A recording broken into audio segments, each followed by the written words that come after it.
السلام علیکم ورحمۃ اللہ وبرکاتہ۔ الحمدللہ، پچھلی ویڈیو میں مولانا صاحب نے تفصیل کے ساتھ عمرے کی سعادت کیسے حاصل کی جاتی ہے وہ بتائی ہے حضرت جی نے۔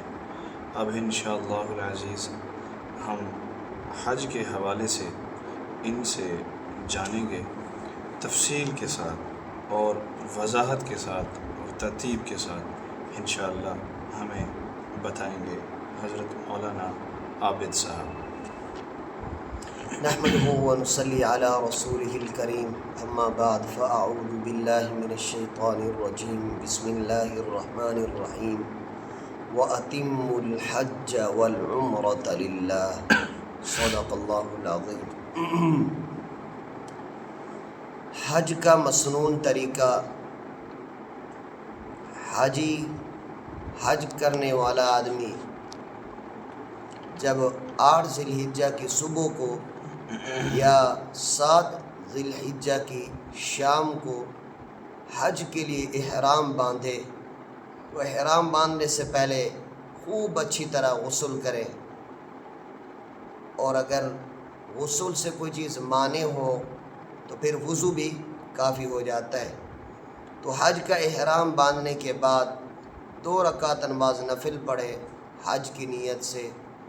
پھر بہتر یہ ہے کہ پہلی رکعت میں سورہ کافرون سورہ فاتحہ کے بعد، اور دوسری رکعت میں سورہ فاتحہ کے بعد سورہ اخلاص یعنی قل هو اللہ احد پڑھے، یہ افضل ہے۔ سلام،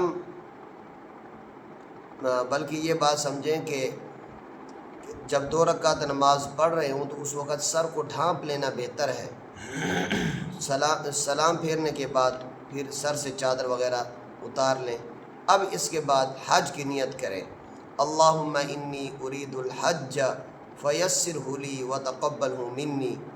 اگر عربی میں نہ آئے تو پھر اپنی زبان جو مادری زبان ہے اس میں پڑھ سکتے ہیں، اللہ میں حج کا ارادہ کرتا ہوں، اس کو میرے لیے آسان فرما اور اس کو میری طرف سے قبول بھی فرما۔ اب نیت کرنے کے بعد اب 3 دفعہ ذرا بلند آواز سے تلبیہ پڑھے، وہ آپ بھی ہمارے ساتھ پڑھ لیں۔ کیا ہے؟ لبیک اللہم لبیک لبیک لا شریک لک لبیک ان الحمد والنعمت لک والملک لا شریک لک، یہ 3 مرتبہ پڑھیں۔ اور حج کا احرام کہاں سے باندھیں؟ اپنے کمرے سے، اپنی بلڈنگ سے، اپنی عمارت سے۔ بہتر یہی ہے کہ حدود حرم میں جا کر احرام باندھیں، زیادہ بہتر ہے۔ پھر اس کے بعد احرام باندھنے کے بعد مسجد حرام میں تشریف لے جائیں۔ مسجد حرام میں داخل ہوتے وقت یہ دعا پڑھیں، بسم اللہ والصلاة والسلام علی رسول اللہ، اللہم اغفر لی ذنوبی وافتح لی ابواب رحمتک۔ پھر بیت اللہ پر جب پہلی نظر پڑے تو پھر اپنے لیے دعا مانگیں، بسم اللہ، نظر پڑتے ہی یہ کہیں اللہ اکبر لا الہ الا اللہ، 3 مرتبہ یہ کہیں جی۔ پھر طواف شروع کریں، حج کا طواف شروع کہاں سے کرنا ہے؟ حجر اسود کے بالکل سامنے آ کر، یعنی اب فرش کے اوپر ایک بلیک کلر کی، کالے کلر کی پٹی بھی لگی ہوئی ہے، اس کے سامنے آئیں اور حجر اسود کی طرف منہ، اپنا چہرہ، اپنا سینہ اور پورا رخ حجر اسود کی طرف کر کے حجر اسود کا استلام کریں۔ استلام، دونوں ہاتھ سیدھے اٹھائیں اور بسم اللہ اللہ اکبر کہیں، پھر ہاتھوں کو بوسہ دے دیں۔ پھر اپنی دائیں طرف بیت اللہ کے گرد 7 چکر لگائیں، اور یہ ہم پہلے بتا چکے ہیں کہ ایک کونے میں حجر اسود ہے، بیت اللہ کے 4 کونے ہیں، تو اگلا جو کونا ہے اس کا نام رکن عراقی ہے، اگلا کونا اس کا نام رکن شامی ہے، اور اگلا کونا اس کا نام رکن یمانی ہے۔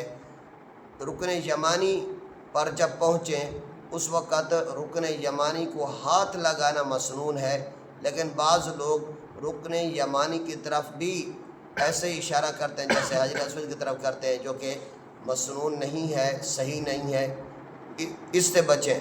اور اگر کوشش کریں آج کل چونکہ وہاں خوشبو لگی ہوتی ہے، ہاتھ نہ لگائیں، بس رکن یمانی اور حجر اسود کے درمیان ربنا آتینا فی الدنیا حسنہ وفی الآخرۃ حسنہ یہ پڑھتے رہیں، اور طواف کے دوران تیسرے کلمے کا ذکر کرتے رہیں۔ اور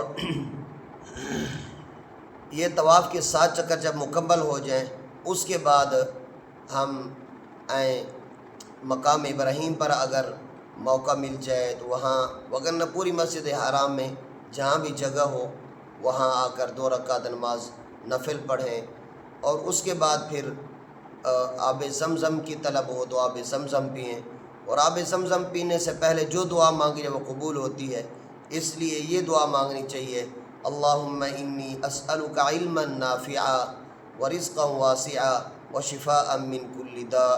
عربی میں یاد ہے تو ٹھیک ہے، وگرنہ یہ دعا مانگیں اپنی زبان میں، اے اللہ میں آپ سے ایسے علم کا سوال کرتا ہوں جو مجھے نفع دینے والا ہو، اور ایسے رزق کا سوال کرتا ہوں جو وسعت والا ہو، اور ہر بیماری سے میں آپ سے شفا مانگتا ہوں۔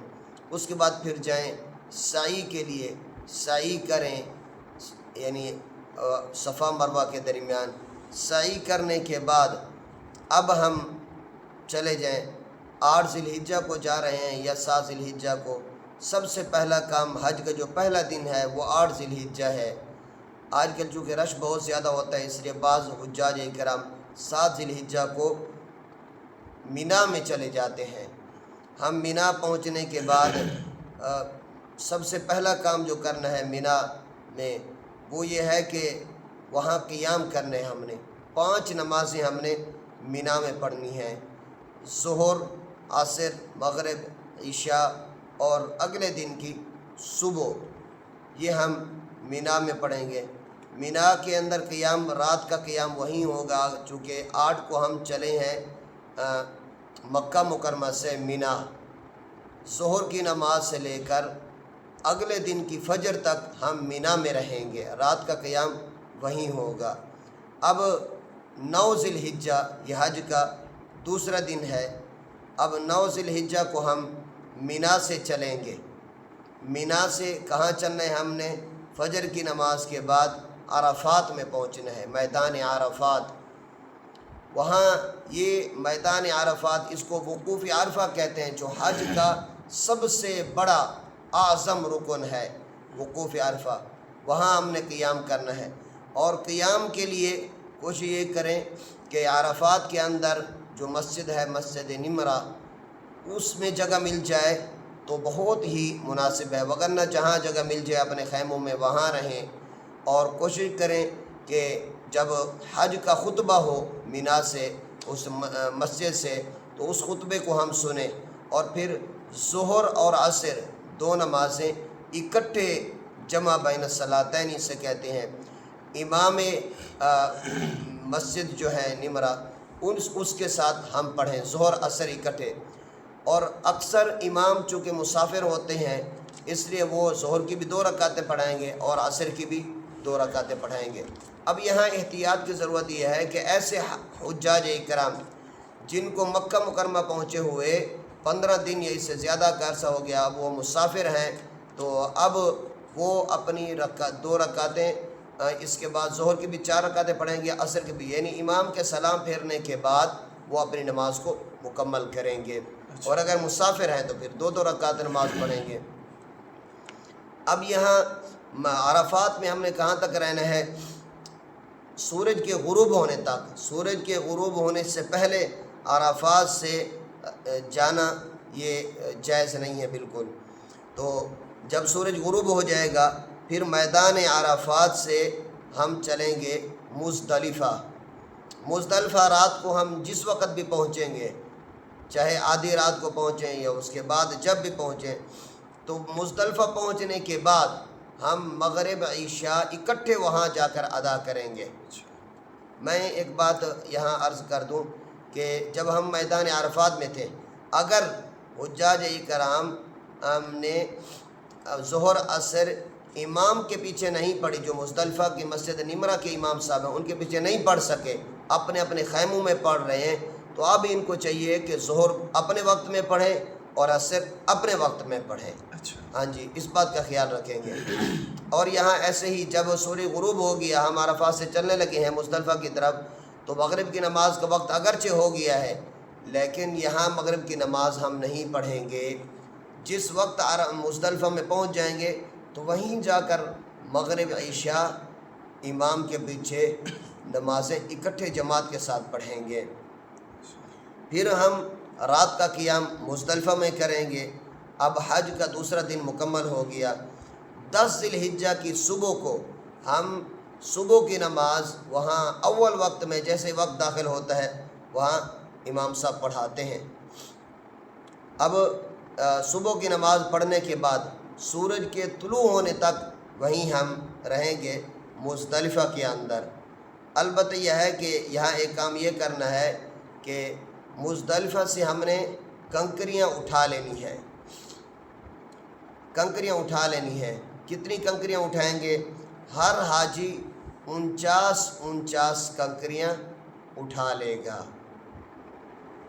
یا اس میں کم و بیشی ہو سکتی ہے، چونکہ پہلے دن یعنی 10 ذی الحجہ کو جب ہم مزدلفہ سے مینا آئیں گے تو یہاں آنے کے بعد حاجی جو سب سے پہلا کام کرے گا وہ یہ کرے گا کہ بڑا جو وہاں 3 شیطان ہیں، ایک بڑا، ایک اس سے چھوٹا اور ایک اس سے چھوٹا۔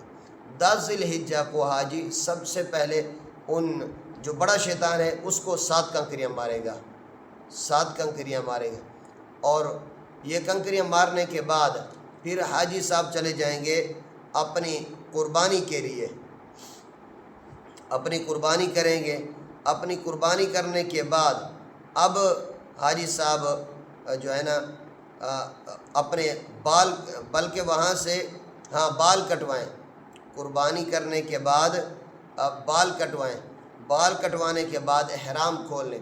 اب اس میں ایک چیز احتیاط کی جو ہے وہ یہ ہے کہ بال کٹوانے کے بعد اس وقت تک احرام نہ کھولیں جب تک ان کی قربانی ہو چکی ہو، اس کا ان کو علم نہ ہو جائے، یقین نہ ہو جائے۔ اپنا جانور ہے تو پھر تو جب جانور ذبح کریں گے پتہ چل جائے گا، اور اگر اپنا نہیں ہے تو پھر جو جن کو انہوں نے پیسے دیے ہیں وہ جب ان کو اطلاع دیں اس کے بعد یہ اپنا احرام کھول دیں۔ احرام کھولنے کے بعد 10 ذی الحجہ کو ہی یہ مکہ مکرمہ آئیں گے، مکہ مکرمہ آ کر طواف زیارت کریں گے۔ طواف زیارت کرنے کے بعد 2 رکعت نماز طواف کی ادا کریں گے، آب زمزم پئیں، جتنا ہو سکتا ہے صفا مروہ کی سعی کریں۔ صفا مروہ سعی کرنے کے بعد اب یہ مکہ مکرمہ قیام نہیں کریں گے بلکہ دوبارہ یہ مینا میں چلے جائیں گے۔ اب ان کے مینا میں جا کر پھر 10 کا دن مکمل ہو گیا، وہیں رات کو قیام کریں گے۔ اب حج کا چوتھا دن یعنی 11 ذی الحجہ شروع ہو جائے گا۔ 11 ذی الحجہ کو انہوں نے کیا کرنا ہے؟ مینا میں ہی رہ کر وہاں تینوں جو جمرات ہیں، شیاطین ہیں، ان کو 7 کنکریاں تینوں کو ماریں گے، اور یہ تینوں جمرات کی جو رمی ہوگی، اسے رمی کہتے ہیں، یہ زوال کے بعد ہوگی۔ اب یہ تینوں جمرات کی رمی کا مسنون طریقہ کیا ہے؟ رمی کا مسنون طریقہ یہ ہے کہ ایک کنکری ہوگی چھوٹی سی، وہ کنکری یہاں رکھیں، یہاں رکھنے کے بعد ایسے مار دیں شیطان کو۔ بعض حجاج اکرام کیا کرتے ہیں؟ وہ اپنا سارا کا سارا جتنے گناہ ہم نے کیے ہیں وہ سارا الزام شیطان پر ٹھہرا کر، کوئی جوتے اٹھا کر مار رہا ہوتا ہے، کوئی اس طرح پھینک رہا ہوتا ہے۔ یاد رکھیں یہ مسنون نہیں ہے۔ مسنون کیا ہے کہ یہاں کنکری رکھیں اور بسم اللہ اللہ اکبر، اور جس طرح ماریں۔ ہاں جی، تو وہ 7 کنکریاں ماریں، اگلے شیطان کو، پھر اگلے شیطان کو، تو اس طرح چوتھا دن مکمل ہو جائے گا۔ پھر 12 ذی الحجہ حج کا 5واں دن ہے۔ 12 ذی الحجہ کو بھی یہی عمل ہے کہ مینا کے اندر رہ کر ہم کیا کریں؟ شیطان کو زوال کے بعد تینوں شیاطین کو 7 کنکریاں ماریں۔ اب اگر کوئی آدمی 12 ذی الحجہ کو جمرات کی رمی کے بعد سورج غروب ہونے سے پہلے مکہ مکرمہ میں آنا چاہتا ہے تو وہ آ سکتا ہے، اور اگر کوئی وہیں قیام کرنا چاہتا ہے تو وہ وہیں ٹھہر جائے، اور 13 ذی الحجہ کو پھر یہ اپنے جو تینوں جمرات ہیں، تینوں جمرات کو کنکریاں مارنے کے بعد پھر یہ اب دوبارہ مکہ مکرمہ آئے گا۔ مکہ مکرمہ آ کر یہ طواف وداع، الوداع، آخری طواف، یہ طواف کرے گا۔ طواف کرنے کے بعد اب جناب اس کا حج مکمل ہو گیا۔ حج مکمل ہونے کے بعد اب یہ وہاں رہے، جتنا زمانہ رہے عبادات کرے، پھر مدینہ منورہ چلا جائے۔ مدینہ منورہ جا کر پھر وہاں کے احکامات انشاءاللہ ہم بیان کریں گے۔ حج اس کا مکمل ہو گیا۔ اللہ تعالیٰ تمام حجاج کرام کے حج کو قبول فرمائے، اور ہمیں بار بار اللہ تعالیٰ ہم سب کو اپنے گھر اور اپنے حبیب صلی اللہ علیہ وسلم کے در کی بار بار یہ زیارت اور وہاں کی عبادات کی توفیق نصیب فرما دے۔ وآخر دعوانا ان الحمد للہ رب العالمین۔ آمین آمین آمین۔ مولانا شکریہ آپ کا، مولانا آپ کو انعام دینا چاہیے، اللہ تعالیٰ آپ کو جزائے خیر عطا فرمائے۔ ماشاءاللہ مولانا بڑی محنت کرتے ہیں، بڑی تیاری کرتے ہیں، پھر اس کے بعد یہاں تشریف لاتے ہیں۔ آج تو ماشاءاللہ مولانا نے محنت بھی بڑی کی ہے، اور راستے میں آتے آتے حضرت جی کا چلان بھی ہو گیا ہے۔ اللہ تعالیٰ سے دعا کریں کہ وہ اللہ تعالیٰ غیبی مدد ان کے ساتھ کریں، اور ہمارے لیے بھی دعا کیا کریں۔ آپ ہمارے ساتھ جڑے رہیے، انشاءاللہ ملتے ہیں اگلی ویڈیو میں۔ جزاکم اللہ خیرا کثیرا۔